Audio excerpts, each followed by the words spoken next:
Olá, bem-vindos. Hoje vamos mergulhar numa questão curiosa. Não é só sobre aprender a detectar um mau argumento, é sobre perceber porque é que a nossa própria mente tantas vezes cai neles. E mais, porque é que até gosta deles. Vamos lá a isso. Então, vamos lá ser honestos, connosco próprios. Qual é a qualidade dos nossos argumentos no dia a dia? Pensem lá, na última vez que defenderam uma ideia com unhas e dentes. Foi tudo pura lógica? Tudo direitinho?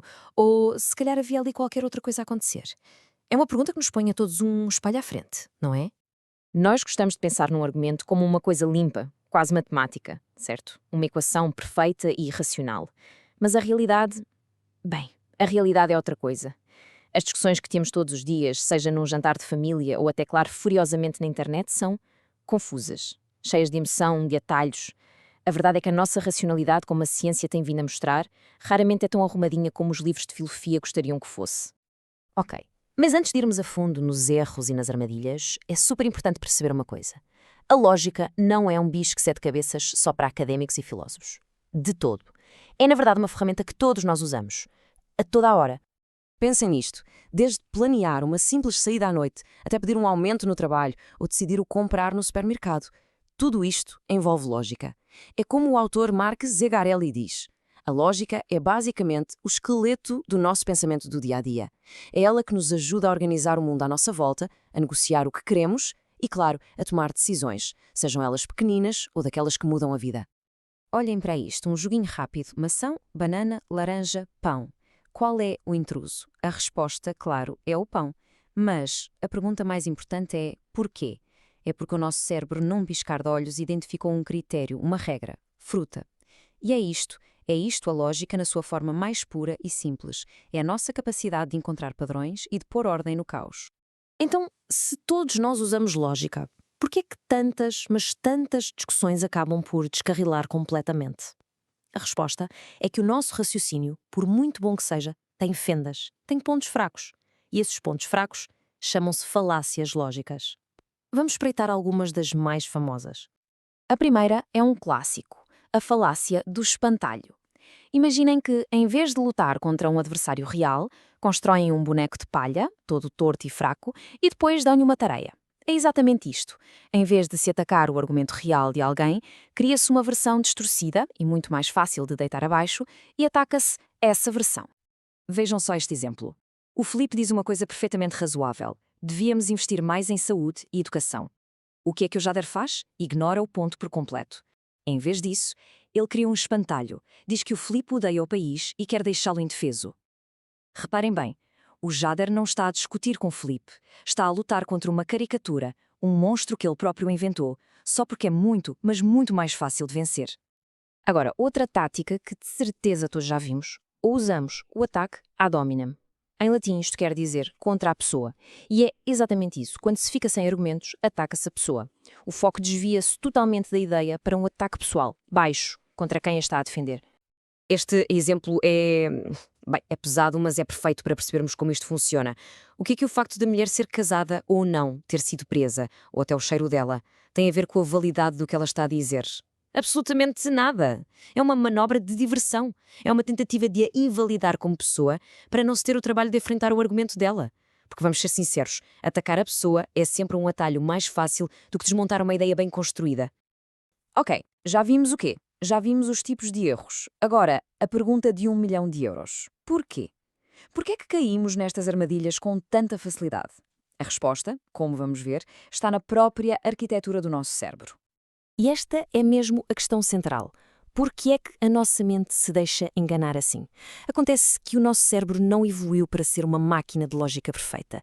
Evoluiu para ser uma máquina de sobrevivência. E para isso foi desenhado para ser eficiente, para poupar energia e não necessariamente para estar sempre correto. É aqui que entra uma ideia fascinante da psicologia, popularizada por gente como Daniel Kahneman. A ideia de que temos, basicamente, duas mentes a funcionar dentro da nossa cabeça. Dois sistemas que estão constantemente a competir. Vamos chamar-lhes, de forma simples, Sistema 1 e Sistema 2. Então, como é que isto funciona? O Sistema 1 é o nosso piloto automático, é o nosso instinto. É super rápido, não gasta quase energia nenhuma e está sempre ligado a tomar decisões por nós sem sequer darmos por isso. Já o Sistema 2, bem, O sistema 2 é o nosso lado racional, analítico. É ele que faz as contas difíceis. É muito poderoso, mas tem um problema. É lento, consome imensa energia e, francamente, é um bocado preguiçoso. Por isso, para poupar bateria, o cérebro usa o sistema 1 por defeito. E é aqui que a porca torce o rabo. As falácias que vimos, o espantalho, o ad hominem, são atalhos do sistema 1, são o caminho mais fácil, porque é muito menos cansativo atacar uma pessoa do que fazer o esforço de ligar o sistema 2 e analisar um argumento a sério. Mas a história não acaba aqui. Podemos ir ainda mais fundo. É que estes atalhos, estes bugs do nosso sistema, não são bem defeitos de fábrica. Na verdade, eles têm uma razão de ser muito antiga, uma origem evolutiva.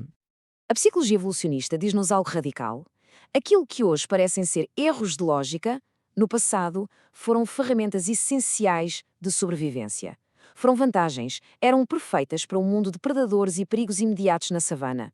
O problema é que esse software antigo continua a correr no hardware do nosso cérebro, no mundo moderno, complexo e cheio de informação, onde essas mesmas ferramentas já não são as mais adequadas. Isto leva-nos a uma ideia-chave, a teoria da gestão do erro. E o que ela diz é basicamente isto. A evolução não quis saber de nos dar um cérebro que encontrasse a verdade. Quis dar-nos um cérebro que nos mantivesse vivos. E para nos mantermos vivos, a melhor estratégia nem sempre é a mais racional. É cometer o erro que custa menos caro. Vamos viajar no tempo. Imaginem um antepassado nosso na savana.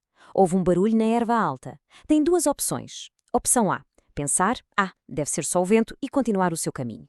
Opção B, pensar, é um leão e fugir a 7 pés. Agora vamos analisar os erros. Se ele escolher a opção A e for mesmo leão, o custo é a vida. Fim de jogo. Se escolher a opção B e for só o vento, o custo é um bocado de energia gasta a correr para nada. Qual dos dois erros é menos caro? É óbvio, não é? A evolução programou o nosso cérebro para cometer o erro mais seguro, o de fugir em vão. Programou-nos para saltar para conclusões e para sermos mais cautelosos do que lógicos. Então, estamos condenados? Estamos presos a este código antigo, destinados a ser irracionais para sempre? Bem, não é bem assim. Porque perceber tudo isto, perceber como a nossa mente funciona, dá-nos uma ferramenta incrivelmente poderosa, a autoconsciência. E é sobre isso que vamos falar agora.